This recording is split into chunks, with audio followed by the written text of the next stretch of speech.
Hello and welcome. I'm Kendra Cook, your host for the DCTV Daily News program out of Dove Creek, Colorado. Brought to you by the Dolores County Broadcasting Network with support from the Southwest Colorado TV Translator Association. That's the Special District Association responsible for bringing the area free-to-access TV stations over the air by antenna. This is a community TV station, so if there's a news story or event information that you would like to share, call us at 970-677-4119. And if you're a business or organization or just an individual, we welcome you to find out about sponsorship opportunities for banners or video segments to be run on the channel. This is the Tuesday program for January 5th, 2021, DCTV Daily News. Reported in the Journal from CDOT data. At the end of last year, highway fatalities in 6 counties in southwest Colorado came in at 14 for 2020, down 22% from the 18 fatalities in 2019, that according to the data from the Colorado Department of Transportation. Captain Adrian Driscoll of the Colorado State Patrol said officials focused on improving highway safety on U.S. Highway 160 this year, and he was pleased no 2020 fatalities occurred on 160 in Montezuma, La Plata, and Archuleta counties in the year 2020. He was especially pleased that no fatalities occurred anywhere in Archuleta County this year. The State Patrol is getting data faster about traffic patterns and infractions, and it is helping to assign geographic coverage areas for troopers during daily patrols, he said. Quote, "We've really used data this year like we haven't before. We're getting data more quickly, almost real-time data. Up in our headquarters, we've created a sort of vehicular crimes analysis unit," Driscoll said.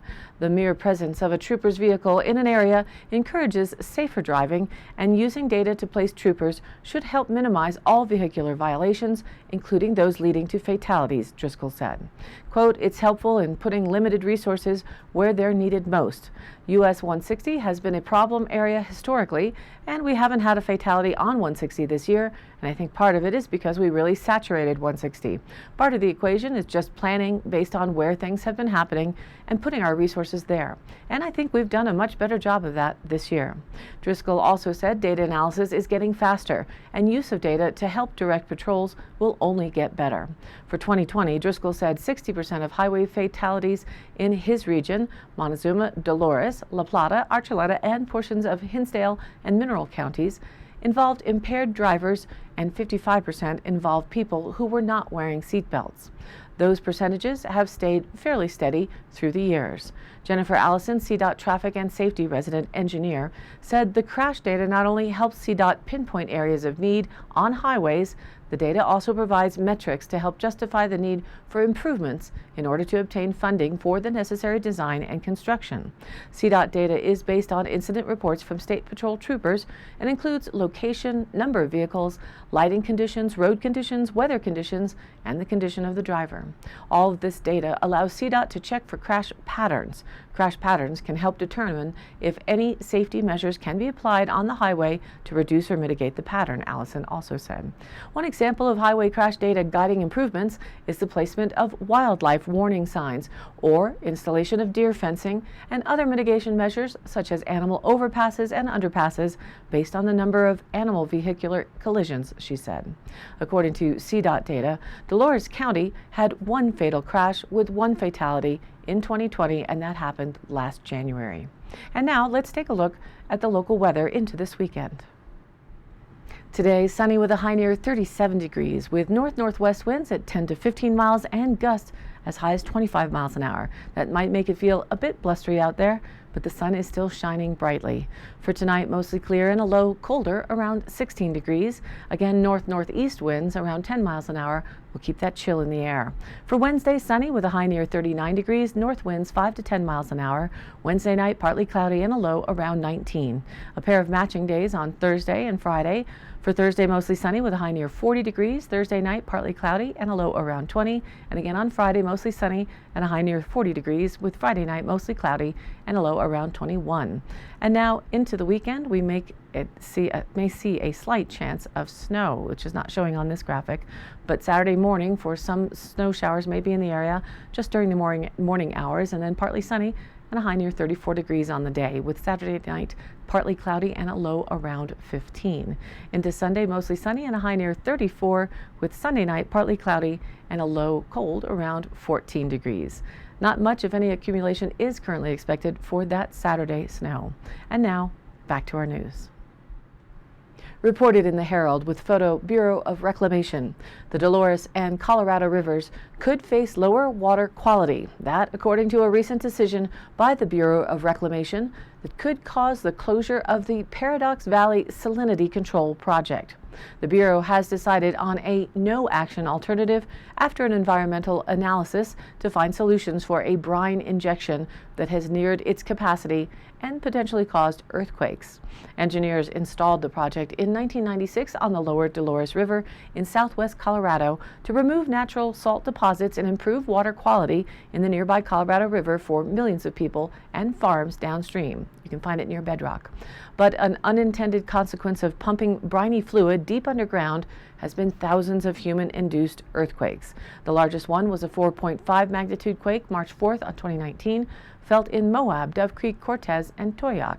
And after the record-breaking earthquake for that area, the Bureau of Reclamation's salination injection well facility was shut down temporarily to allow for further study. It restarted it at a lower injection rate, but earthquakes still occurred, including a 3.7 magnitude on December 8th. Well pressure is reaching permit threshold standards, indicating the total capacity of the Leadville Formation site storing the brine has been reached, said Leslie McWhirter, an environmental planner for the Bureau of Reclamation after the March 2019 record quake. Back in December of 2019, the Bureau of Reclamation released a draft environmental impact statement outlining potential alternatives to the project. The impact statement proposes several alternatives, including no action, a new nearby injection well, a surface evaporative system, and a zero liquid discharge brine crystallization system. Alternatives have a goal to at least last 50 years. The proposed new systems were each priced at $99 million and up. On December 11th, Bureau of Reclamation released the final impact statement for the Paradox Valley unit.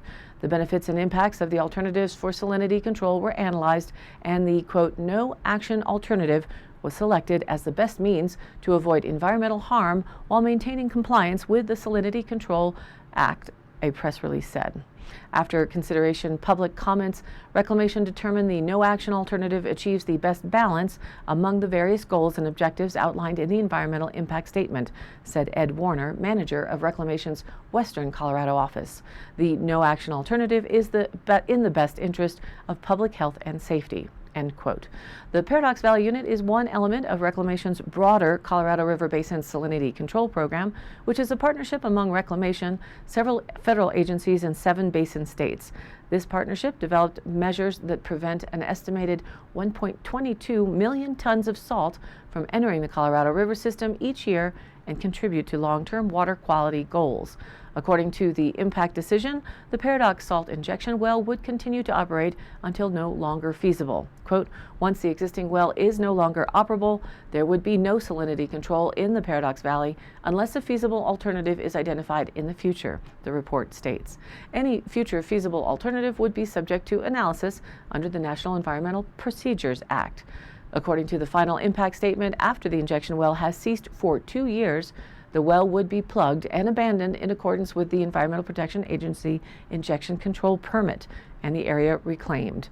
The pipelines and existing brine production wells might be capped or plugged and abandoned. The buildings would be assessed for possible future use. Reclamation would retain its land associated with the Paradox Valley unit until a future date when the land would be reevaluated for other uses. The agency would also retain its water right. Monitoring for seismic events via the Paradox Valley Seismic Network would continue until Reclamation determines it is no longer necessary, the report also states. The Dolores County Youth Mental Health Action Team will be hosting a Papa Murphy's Pizza giveaway for Dolores County middle school and high school students on January 7th, 2021 from 5 to 7 p.m. That's this Thursday, as reported in the Dove Creek Press. 125 pizzas will be available to students. Pizzas are provided by Access Health Systems, Dove Creek Integrated Health Care, and Dolores County Youth Mental Health, and can be picked up at the Dove Creek High School parking lot. The Youth Mental Health Action Team, a project supported by Team Up Southwest Colorado, has launched a mental health voucher program in Dolores County. The team hopes that the pizza giveaway night will help get the word out about the voucher program, which can help students access free counseling. The project received funding from the Dolores County Department of Social Services and the El Pomar Foundation to reimburse local mental health providers for counseling visits with Dolores County youth. The goals of this program are to help raise awareness about mental wellness, promote self-care, and reduce the stigma of accessing mental health care. According to the Dolores County Department of Social Services, the vouchers may be picked up at ROC, Social Services, Dolores County Schools, the Sheriff's Office, Dove's Nest, Dolores County Public Health, STUD, Beyond the Nest, and at the Dove Creek Integrated Healthcare offices. Any youth up to the age of 21 can use these vouchers for free behavioral health services, up to 6 visits, to make it easier to connect to care. If someone needs more than 6 sessions, Access and other providers can help the youth with ongoing care and financial assistance. Walk-in crisis services can be accessed during business hours at Dove Creek Integrated Healthcare or by calling the 24-hour, 7-day-a-week Access Care Hotline, which is 970-247-5245. Please contact Angie Buffington at the Dolores County Department of Social Services at 970-677-2250, extension 6, if you would like more information, to receive a voucher, or to help distribute the vouchers. And today's High Canyon Country happenings and information. There's a board vacancy for the Town of Dove Creek Board of Trustees. The notice states that if you have been a resident of Dove Creek for 12 consecutive months, are at least 18 years of age, are registered to vote, live within the city limits of Dove Creek, and have an interest in serving on the board, send a letter of interest to the Town of Dove Creek at P.O. Box 508, Dove Creek, Colorado 81324, or bring your letter of interest to the town office, which is at 505 West 4th Street. Term of office is until the April 22 town election. The letter of interest must be received on or before January 7th, so that's this Thursday, by 3 p.m. for consideration. And please consider participating in your local government. The CSU Extension Office here in the courthouse is hosting free workshop updates for Western Colorado cattle and forage growers. They'll be held on January 26th and the 28th from 10 a.m. to noon. The first covers drought forecast, leasing, wildfire mitigation, and cattle market outlook. The second covers soil management outcome-based grazing, the wolves, and closing comments. Register to receive the Zoom link in your email, and you can attend independently or contact Gus Westerman at the CSU office for other viewing options. For questions, contact Seth Urbanowitz at 970-874-2197. To catch this program online, visit our Facebook page, which is DCTV Daily News, or also online on YouTube. Both you can follow and or subscribe to easily and join in on the conversation. Again, this is your local community TV station, so if you have something you'd like to share, contact us by email. It's dcbnnews@gmail.com, or call us at the station 970-677-4119. Thanks for tuning in to DCTV Daily News. If you like the program, please do like and follow us on Facebook and share it with your friends and family. We have about 500 followers right now. This has been a production of DCTV for the DCTV Daily News program out of Dove Creek, Colorado, USA. I'm Kendra Cook. Be well and keep thinking.